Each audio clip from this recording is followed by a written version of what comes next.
Snow fell like slow forgiveness that night, blanketing the crooked roofs of Frostvale until the whole town seemed hushed beneath its guilt. The streets were half asleep, the lamps dimmed by frost, and only the echo of young laughter broke through the quiet. Sharp, careless, cruel. Down by the feed store, where the alley smelled of rust and old wood, 4 boys circled a trembling dog tied to a post. Steam rose from his fur as one of them upended a bottle of Coca-Cola over his back, the sticky hiss of it mingling with their laughter. The dog, a scarred shepherd named Hollow, flinched but didn't cry out. His breath came in small white clouds, his ribs faintly showing beneath his coat. When the liquid touched the frozen ground, it hissed and crystallized, like anger turned to ice. None of the boys saw the man standing in the shadows at the mouth of the alley, his face unreadable beneath the hood of his coat. Callan Ward had seen worse in his life. Men burning, oceans swallowing the living, but something about the sight before him hollowed the air from his chest. He didn't move to stop them. He just watched, silent as snowfall, the discipline of years in the Navy still in his veins. Violence was a thing he'd spent a lifetime unlearning. But his hands trembled. The instinct to protect never dies. It only learns to wait. When the boys grew bored and drifted off into the night, their laughter fading into the wind, Callan stepped forward. He untied the rope with fingers that still bore faint scars from the sea. Hollow leaned into him, eyes glassy with trust.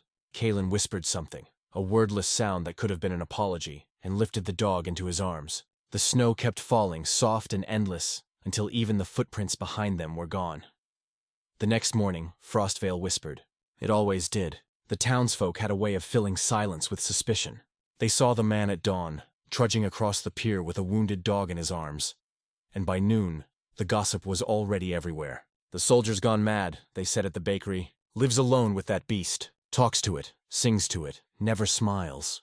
Some said he'd been dishonorably discharged, others that he'd lost his whole unit in a storm at sea. Each story more tragic, more twisted than the one before. Callan heard them sometimes, voices carried through thin walls, eyes that lingered too long. But he never corrected them. He lived in the cabin by the docks, where the waves still whispered his old name and the gulls kept his secrets. His days were quiet, chopping wood, feeding Hollow, writing letters he would never send. The letters were always addressed to his fallen brothers, filled with confessions too heavy for living ears. Hollow healed slowly.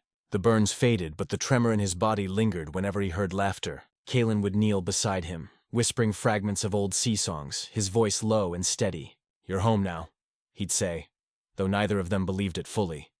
It was during one of those mornings, the lake rimmed with glassy ice, that a knock came at his door. No one knocked in Frostvale. The sound startled both man and dog. When Callan opened it, Mira Lane stood there, coat dusted with snow, eyes the color of late afternoon light. She was the town's only vet, known more for her silences than her smiles. "You're feeding him wrong," she said gently, stepping past him before he could protest. Hollow sniffed her hand, wary but curious. She crouched, touching his shoulder where the fur had thinned. "He needs warmth, not pity." Callan said little, only nodded. She stayed longer than she meant to, perhaps because the cabin was warm in a way the world outside wasn't. They didn't talk about the past. She poured tea, he repaired a torn leash, and Hollow watched them both as if sensing the beginning of something fragile. When she left, she forgot her scarf. He didn't chase her. He folded it carefully and placed it by the window, where it waited like an unspoken promise. In Frostvale, kindness was always mistaken for something else. By evening, whispers spread again. How the soldier had company. How the vet had a thing for broken men. Callan overheard at the post office and felt the old instinct to leave, to disappear before the gossip grew teeth. But when he returned home and found Hollow sleeping beneath Mira's scarf, he stayed. Days slipped by.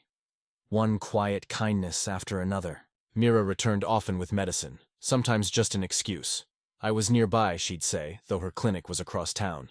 Callan began fixing the fence outside her shop unasked. He never left notes. Theirs was a language of small repairs, a mended hinge, a cup refilled, a silence shared. But Frostvale watched, and where gossip fails to find truth, it invents it. The same boys who had hurt Hollow saw them together one evening, walking by the pier. Elias Crow, their leader, a mechanic with a mean streak sharpened by boredom, grinned as he elbowed his friends. "Look at that, the war ghost and the widow vet. Maybe he trains her like the dog." They laughed, loud enough for Callan to hear. He didn't turn. That night, he took Hollow out along the frozen shoreline. The moon hung low, cracked by cloud. Hollow limped beside him, his fur almost healed but his spirit still wary. The wind bit hard, carrying the smell of salt and iron from the sea. Kalen's thoughts wandered to the sound of waves crashing against metal hulls, to the moments when silence meant survival. He knew restraint the way others knew breath. When they reached the end of the dock, he knelt, pressing his hand into Hollow's fur. "You're safe," he murmured. "Doesn't matter what they say." Hollow pressed closer, eyes half closed. Behind them, from the direction of the tavern, came another burst of laughter. Elias again, loud and mocking. "Hey, soldier!" someone shouted. "Teach your mutt to salute?" Kalen rose, said nothing, kept walking. The restraint cost him something invisible, something that cracked and healed in the same breath. He'd learned long ago that vengeance is a noise that never ends once it starts.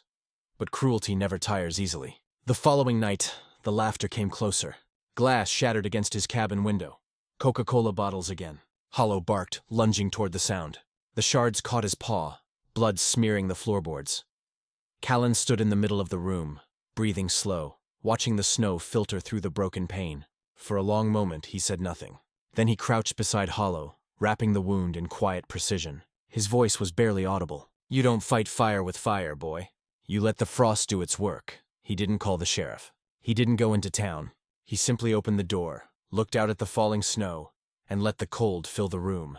Somewhere in that stillness, the decision was made. Not for revenge, but for something deeper. When morning came, the town awoke to the sight of Callan walking down Main Street, shoulders squared, Hollow limping beside him. The air was brittle, clear. Every step echoed. The same people who once whispered now turned to watch. He stopped outside the feed store, the place where it began, and tied a small piece of cloth to the post. Mira's scarf, pale against the dark wood. Then he untied Hollow's old rope and walked on, never glancing back. Those who saw said nothing at first, but Frostvale would remember that morning. There was something in the way he walked, something deliberate, like a man finally stepping out of the weight of his own silence. Even the wind seemed to hold its breath. By the time Callan reached the pier, the sun had broken through the clouds, its light thin but certain. Hollow leaned against his leg, tail faintly wagging. Callan smiled, small, worn but real. He whispered, "Let them talk." And for a heartbeat the world felt still enough to believe him. Morning came gray and cold, the kind of winter dawn that swallowed color whole. Frostvale woke to its own silence, streets glazed with ice, chimneys coughing thin ribbons of smoke. Callan's cabin stood at the edge of that quiet, its roof sagging under snow. Inside, Hollow whimpered softly in his sleep, one paw still bandaged. Callan watched him from the table, the steam from his untouched coffee curling upward like memory. He had slept little, his mind replaying the laughter, the glass, the blood. He'd spent his life mastering control, but control had begun to feel like another form of cowardice. When Hollow stirred, Callan rose, dressed, and opened the door to let the cold in. The dog sniffed at the air, ears pricking toward the forest. Then, as if drawn by some invisible thread, he bolted, limping but determined, down the slope toward the frozen lake. Callan called out once, twice, but Hollow didn't stop. The leash hung useless in his hand. He followed, boots cutting deep tracks in the snow. By the time he reached the lakeshore, Hollow was gone. Only paw prints trailed across the white expanse before vanishing near the reeds. Callan scanned the distance, his breath harsh in the cold. Somewhere in the stillness, he saw it. A smear of red against the ice, faint but unmistakable. He knelt, fingertips grazing the frozen surface. The blood was fresh. Something inside him locked into place. Behind him came the sound of footsteps. Mira stood there, cheeks flushed from the wind, her breath uneven. "He's missing?" she asked. He nodded once. She crouched beside him, touching the same patch of ice. "There are tracks leading toward the mechanic's shed," she murmured. "Elias's place." Her voice trembled, but Callan's didn't. "Go back," he said. She shook her head. "No," the word was soft but certain. They moved together through the snow, their silhouettes thin against the pale morning. The shed stood near the edge of town, half buried in frost, its roof sagging beneath old tires and rusted signs. From inside came the faint sound of a radio, static and the hum of an engine. Callan opened the door without knocking. The hinges groaned, startled. Elias looked up from beneath the hood of a car, wrench in hand, surprise flitting briefly across his face before dissolving into mockery. "Well, if it isn't the war hero," he said. "Lose your dog again?" Callan's eyes flicked once around the room. A streak of blood stained the concrete near the corner. He didn't move toward it. "Where is he?" Elias smirked. "Maybe he ran off. Strays do that." The words were casual, but his voice faltered under Kalen's silence. The air in the shed seemed to contract. Kalen stepped closer, not in threat but with the weight of something heavier, something patient. "I trained men to survive storms," he said quietly. "But storms end. Cowardice doesn't." Elias dropped the wrench. It clattered loud and sharp, then rolled to a stop near Callan's boot. The sound filled the empty spaces where excuses might have been. For a moment no one moved. Then Callan bent, picked up the wrench, and set it on the workbench with deliberate calm. "If you find him," he said, voice steady, "treat him better than you treat yourself." He turned and left, leaving behind the ghost of a man who had never expected mercy. Outside, the wind carried the smell of iron and snow. Mira waited near the gate, her breath visible, her hands buried in her coat. "You didn't," she began. "No." His voice was low. "He'll remember the silence longer than any blow." That afternoon, Frostvale shifted. Rumors spread like cracks in ice. Some said Callan threatened Elias. Others whispered the mechanic had gone pale as salt and locked his shed early. But before the stories could tangle themselves into myth, Hollow reappeared. Near dusk, he limped out of the woods, covered in frost and mud, eyes glassy with exhaustion but alive. Callan found him by the dock. The dog collapsed at his feet, ribs heaving, tongue dry. Callan knelt, pulling him close, his own breath breaking in quiet relief. Mira arrived soon after, her hands trembling as she helped clean the wounds. "He came home," she said softly, as if naming a miracle. That night the town seemed to listen. No laughter echoed down the alleys. Even the tavern fell still, its usual noise replaced by the uneasy hush of collective guilt. In the morning someone left food by Callan's porch. By noon a child hung a small blanket on the gate. Frostvale, it seemed, had decided to apologize the only way it knew how, through silence and offerings. Days turned into weeks. The worst of winter began to ease, though the snow lingered in corners like regret. Hollow's strength returned slowly. Callan walked him through town again, not to prove anything but because that's what healing demanded. Returning to the place that hurt you and walking through it anyway. People greeted him now. A nod from the butcher, a quiet mourning from the grocer. Apologies arrived in gestures. A door held open, a path cleared, a loaf of bread wrapped in linen. Elias came last. He found Callan at the pier, repairing a broken railing left by the storm. For a long time, neither spoke. The sea stretched before them, its gray skin unbroken. Finally, Elias said, "I'm sorry." The words were plain, stripped of pride. Callan didn't answer immediately. He finished hammering the last nail, then set the tool down. "Fixing things doesn't erase what's broken," he said, "but it keeps them from falling apart again."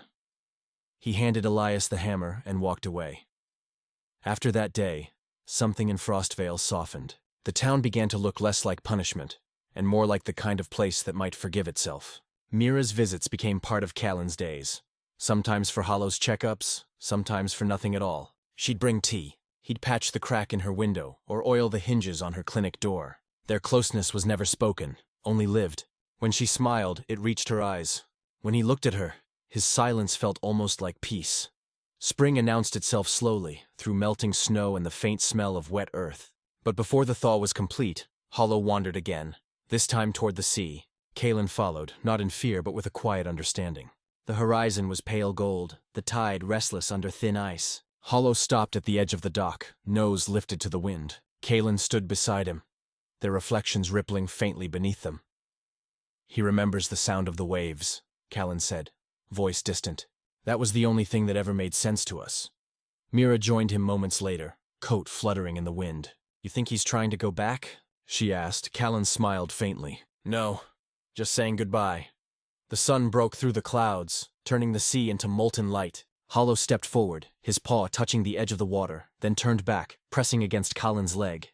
The gesture was simple, pure, a circle closing. Callan crouched, resting his hand on the dog's head. "You're home," he whispered. This time he meant it. The three of them stayed there until the sky dimmed. The town behind them glowed with faint warmth, windows flickering like small hearts beating in unison. When they finally walked back, the footprints they left behind filled slowly with new snow. Later that night, Callan sat by the fire, writing another letter he would never send. His handwriting was steadier than before. "To the men I couldn't bring home," it read. "I found a place where silence doesn't hurt anymore. The sea's still cold, but there's warmth in small things. A dog's breath, a woman's laughter, a town learning to be kind." He paused, then added, "If you ever pass through Frostvale, follow the sound of the waves. You'll find us there.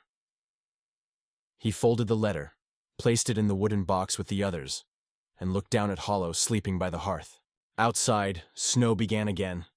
Not harsh this time, but gentle, soft as forgiveness.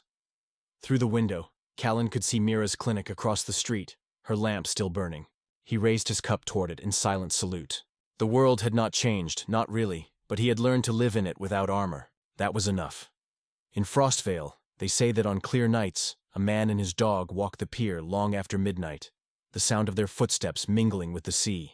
Some claim it's memory, others say it's hope, but those who have seen them swear that the man no longer looks like a ghost. And if you ever find yourself in a town like that, where the cold feels endless and the laughter cuts deep, remember this: mercy doesn't make you weak, it makes you whole. The frost will always come, but so will the thaw. Whispered tales, where every scar has a story. Subscribe and listen closely. The next one might be yours.